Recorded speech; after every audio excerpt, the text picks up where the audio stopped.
Ako po, naniniwala, yung isang mangangaral na talagang sa Diyos, hindi ka dapat kumandidato eh. Bakit? Ihahalo mo yung sarili mo dun sa alam mong maraming dumi. Yung politika. Mr. President, we have another question.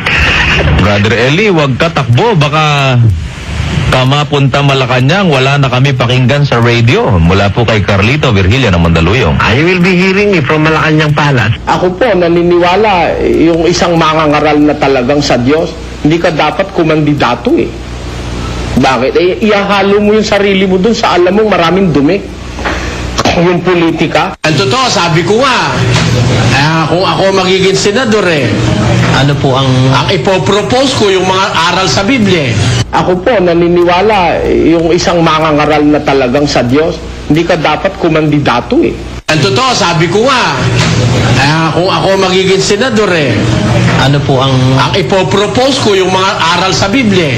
Marami sila kasing sinasabi sa atin na iba-iba raw ang aral natin, paiba-iba.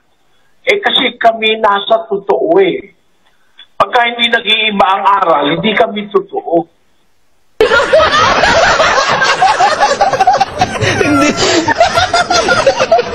Ay, kapatid ng Willie.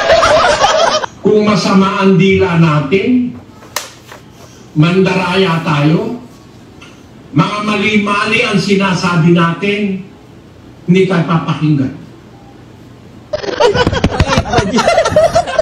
Grabe na.